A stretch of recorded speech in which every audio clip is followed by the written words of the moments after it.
prakarya. Seperti pada tahun yang lalu untuk semester 1 yaitu pengolahan. Untuk kelas 9 pengolahan dari hasil peternakan dan perikanan.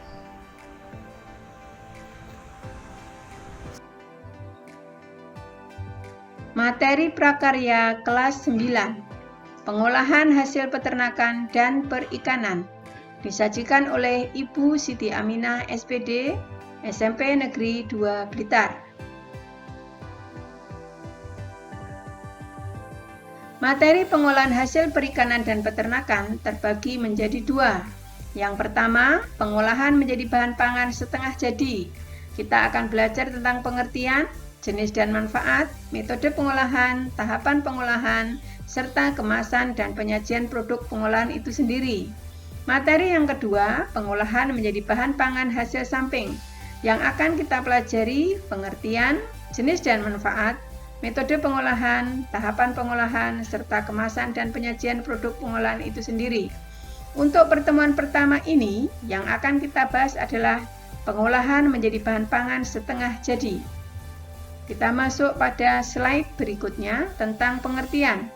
Sebelum masuk ke pengertian, Ibu akan memberi ilustrasi terlebih dahulu. Coba kalian perhatikan gambar yang pertama. Gambar apakah ini? Ya, ini adalah gambar ikan goreng, ayam goreng tepung atau Kentucky. Gambar yang kedua, ya, ini adalah stik ikan salmon.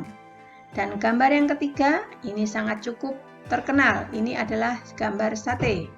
Gambar yang keempat, ini adalah udang goreng. Coba sekarang perhatikan dari keempat gambar tersebut, bagaimanakah tekstur, bentuk, warna, dan kandungan apa saja yang ada dalam makanan tersebut. Tolong ditulis di buku catatan kalian ya. Baiklah, kita masuk ke materi tentang pengertian. Dari gambar tadi, kita bisa menyimpulkan bahwa pengolahan adalah kumpulan metode dan teknik yang digunakan untuk mengubah bahan mentah menjadi makanan yang bisa dikonsumsi. Pengertian ini Ibu ambil dari repo.iain.tulungagung.ac.id. Kita ilustrasikan seperti ini. Ini adalah gambar ikan yang masih mentah. Kita olah dengan teknik menggoreng. Maka hasilnya adalah ikan goreng tepung. Ini adalah ilustrasi dari pengolahan. Baiklah, Ibu kira kalian sudah memahami tentang pengertian pengolahan. Kita lanjutkan ke slide kita berikutnya. Jenis hasil perikanan dan peternakan. Karena kita akan mengolah hasil perikanan dan peternakan, maka terlebih dahulu kita pelajari dulu apa saja jenis hasil perikanan. Ada ikan, ada udang, ada cumi, dan yang terakhir ada rumput laut. Berikutnya untuk jenis hasil peternakan diantaranya daging, telur, dan susu. Inilah jenis hasil perikanan dan peternakan yang bisa kita olah menjadi bahan makan setengah jadi dan bahan makan hasil samping. Kita lanjutkan materinya. Diversifikasi. Apakah itu diversifikasi? Nah, diversifikasi adalah proses pengolahan hasil peternakan dan perikanan menjadi makanan setengah jadi dan makanan yang bervariasi. Nah, diversifikasi itu ada dua. Bahan makan setengah jadi, yaitu bahan pangan mentah yang sudah mengalami pengolahan dengan cara pengawetan. Contohnya ikan asin, daging asap, bakso, sosis, nugget, dendeng, telur asin, dan abon. Dan diversifikasi yang kedua adalah bahan pangan hasil samping, yaitu bahan pangan mentah yang jarang dimakan tetapi masih dapat dimanfaatkan. Contohnya tulang, kulit, jeroan, kaki, dan sisik. Nah, itu semua bisa kita olah menjadi makanan setengah jadi dan makanan hasil samping. Baiklah anak-anak, kita lanjutkan materi kita kepada jenis dan manfaat bahan pangan setengah jadi. Ibu akan memberikan contoh-contoh jenis bahan pangan setengah jadi dan apa saja manfaatnya. Yang pertama, bakso ikan. Nah, ikan bisa kita olah menjadi bakso setengah jadi karena untuk memakannya harus direbus terlebih dahulu atau dibakar. Nah, manfaatnya adalah menghangatkan tubuh di saat musim hujan dan cuaca dingin. Berikutnya dendeng cumi. Nah, ini adalah gambar dendeng cumi. Untuk mengkonsumsinya, kita harus terlebih dahulu menggorengnya atau membuatnya menjadi sambal. Nah, manfaatnya adalah kaya gizi, protein, mineral, kalsium, fosfor, dan besi, serta memiliki masa simpan yang lebih lama. Yang ketiga, terasi udang. Nah, bentuknya seperti ini. Manfaatnya digunakan untuk campuran sambal, berfungsi sebagai bumbu penyedap makanan. Jadi, bahan makan setengah jadi itu harus kita olah terlebih dahulu untuk bisa dikonsumsi. Tidak bisa langsung kita konsumsi.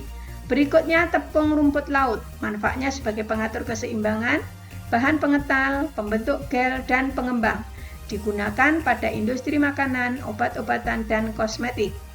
Berikutnya, telur asin. Nah, telur asin manfaatnya adalah sebagai sumber protein. Telur asin ini harus kita rebus dulu untuk bisa kita konsumsi. Yang berikutnya adalah kornet atau daging giling berbumbu. Nah, manfaatnya adalah sumber protein. Untuk mengkonsumsinya bisa kita jadikan sebagai campuran telur dadar, perkedel, dan pengisi roti. Yang berikutnya adalah keju. Keju adalah olahan dari susu. Manfaatnya sebagai sumber protein. Yang terakhir dendeng daging, olahan dari daging. Manfaatnya sumber protein hewani. Untuk mengkonsumsinya, dendeng bisa kita goreng terlebih dahulu dengan minyak sedikit. Berikutnya kita masuk ke teknik pengolahan bahan baku setengah jadi. Yang pertama dengan teknik penggilingan. Contohnya ketika kita mengolah ikan menjadi bakso atau daging menjadi bakso, maka terlebih dahulu daging dan ikannya kita giling. Berikutnya menggoreng. Teknik menggoreng kita gunakan ketika misalnya kita membuat stik. Stik kita olah dengan cara kita goreng dengan minyak sedikit. Kemudian pemanggangan. Nah, contohnya ketika kita membuat ikan asap, maka ikannya kita panggang di atas api.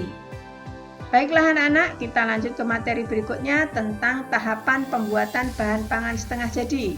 Yang pertama kita harus identifikasi kebutuhan terlebih dahulu. Dari identifikasi kebutuhan, kita tentukan ide atau gagasan yang akan kita buat. Berikutnya kita persiapkan alat dan bahan.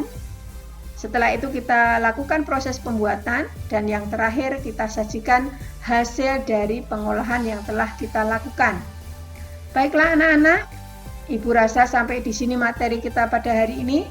Semoga kalian memahaminya dan semoga menjadi manfaat bagi kita semua. Akhirnya Ibu akhiri. Wassalamualaikum warahmatullahi wabarakatuh. Demikian materi hari ini anak-anak, pelajari dengan baik dan jangan lupa patuhi protokol kesehatan, pakai masker, jaga jarak, cuci tangan,